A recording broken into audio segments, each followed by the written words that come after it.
We recently did a series of sermons at Crave on the book of Ephesians, and we worked through it, and there was one sermon that had some stuff in it that I wanted to share with you about stuff that really captures what it means for us to be a community.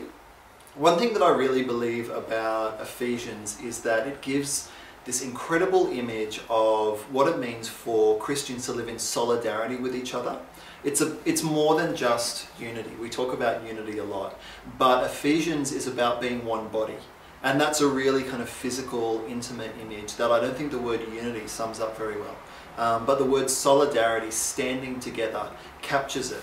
And we recently had an event at Wear It Purple where some young people got together and put on an art show, and somebody got up and told their story about how they had come into a new school and they were going to be bullied. Like, this was a young guy who dressed in a way that wasn't gender conforming, and he was going to kind of a urban high school where there were a lot of gangs, and he was just going to be killed. But he made this friendship that lasted his whole life, and the way that they got to know each other was that the first day that he was at school, in order to protect him, this girl he had never seen before walked straight up to him, also dressed very gender non-conforming, and the first thing she did was handcuffed him to a pole to keep him out of danger. And then she went away and she came back later and said, "This is how you have to survive." And it was a bit of a weird story. It's a very, for me, such a picture of people who stand together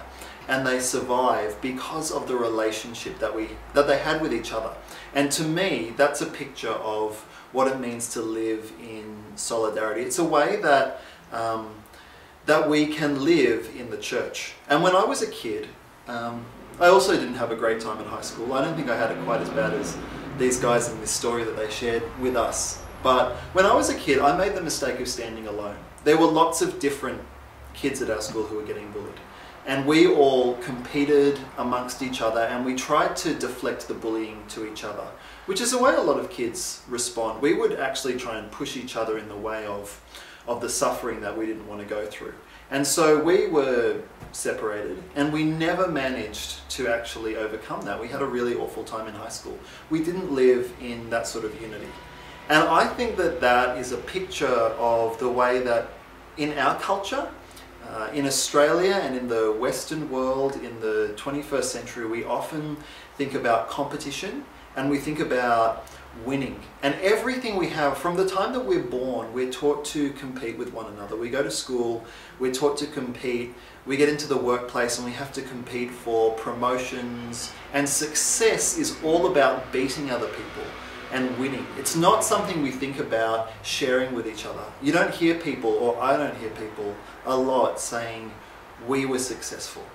We think about it a different way. We think about me being successful. And that happens at work, when we step on each other for promotions. But it's really strange when different charities compete with each other. Like, people who you would think, these are people who are in it for all the right reasons. Well, charities are often quite competitive. Different non-government organisations that we're involved in, you often hear this criticism that they're building their own empire, or they're trying to get their name out there, they're trying to brand it. And the really scary thing, the thing that for me is really starting to step away from the values of the gospel and the values that Jesus taught and Paul was trying to get across in Ephesians, is that churches are like that. Churches brand themselves, they compete with each other, they try and get ahead of one another, they try and be right and make the other one wrong. So we end up in this world where churches are building empires exactly the same way that every other organisation does in our society. But Ephesians gives us this picture of the church being a place of unity. The picture of the theology of Ephesians, when you read it, is about the whole world being brought together under one head, and the head is Christ, and the world comes together and it's a body. And a body protects itself. A body nourishes each part, and the parts don't work for their own advantage. The parts work for the advantage of other people. And that's what churches need to become like. And if we're going to be people who model the values of Jesus in our world, then we need to take stock of the things that really matter in our lives. And I think that if people were to sit down and to write out a list of the things that were really important to them, the things that they would put down would be things like relationship and community and family. You know, some people would say things about language and literature and art. Some people would talk about the places that they're creative, their work in the sense of what they contribute to society, as opposed to work as how they get a paycheck or how they earn their money. And if we were to live valuing the things that really matter to us, then we would operate like one body, because all of those things, relationships and community and work and family and language, they're all things that we share with other people. The things that we really get a lot out of in our life, the things that really matter, are things that other people give to us and things that we give to other people. It's not about being successful, it's not about winning, it's not about competing, it's actually about being one body. And the headship of Christ that Paul talks about in Ephesians is able to bring people together in that way. You know, as if we're by ourselves, then we can only ever relate to one person in one way. I can relate to my friend over here, and I can relate to my family member over here. What is something that could actually join everything together? Well, there's an analogy that I've actually found really helpful.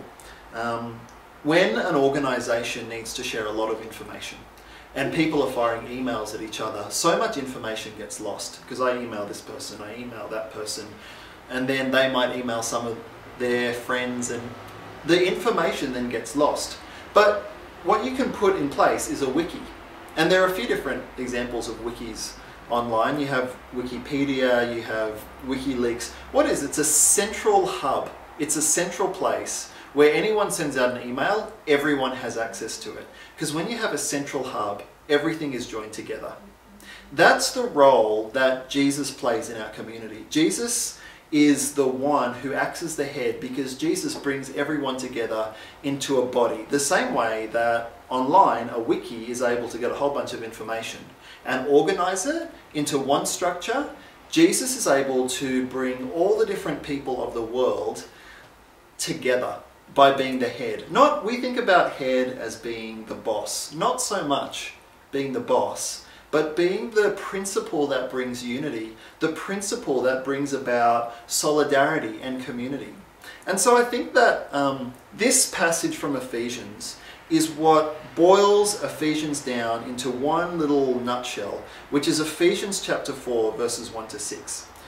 And that should probably be popping up on your screen now, if the brilliant techies that we have are getting that going. And it's Ephesians, starting halfway through verse 1, Paul says, "I urge you to live a life worthy of the calling you have received. Be completely humble and gentle, be patient, bearing with one another in love. Make every effort to keep the unity of the Spirit through the bond of peace.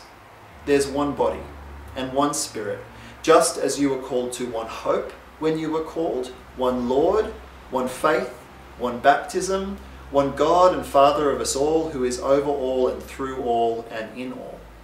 When Paul says there that the unity of the Spirit is maintained through the bond of peace, I think that he's talking about solidarity. I think he's talking about being a body, and that unity that comes through Christ's presence in our life, we're able to maintain it by treating each other well, by nurturing one another, by serving one another. The word solidarity comes from the same word as solid, and it means being a part of somebody else. It means standing with them. It means being firm and being strong. There's an image that I love. I love looking at art, especially contemporary art. And there was an artist called Richard Gruner who, during the Second World War and under Nazi occupation of his native country, he was put in a concentration camp.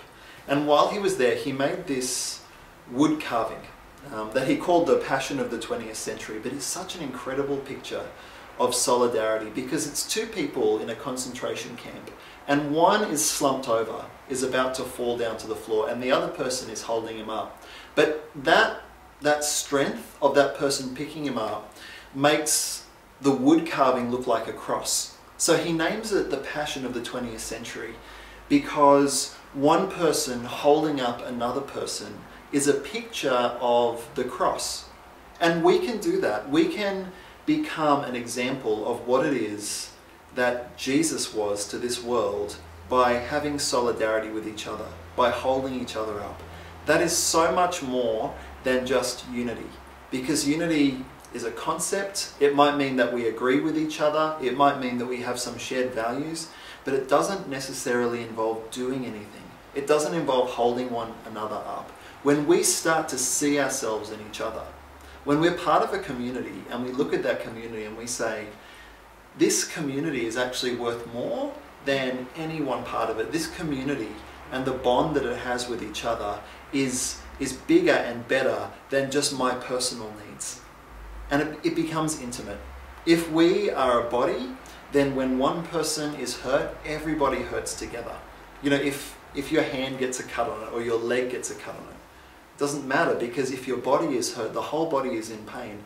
That's what happens to us as a community. We feel each other's joys, we feel each other's sorrows, and because of that, we're able to rely on each other for our needs. We're able to lift one another up. We're able to share our joys with one another. God had a plan. This is what the book of Ephesians talks about in the New Testament. God had a plan to bring all things together under Christ's headship. And that is something that comes about only through grace. And it's a mystery that is revealed. It's something that's true, but Paul stops and prays a number of times in Ephesians that people would receive this revelation of the mystery of what had happened. I think that means that we need to have our eyes open to see the unity that we have, our eyes open to see just what it means that God has created us into a body. And that is what we are praying for in our community, is for us to just start to become aware of just how much we are a part of one another. A pile of body parts can do nothing until they're joined together into a single body. That's what Christ has done for us, and what we pray God will reveal in our lives.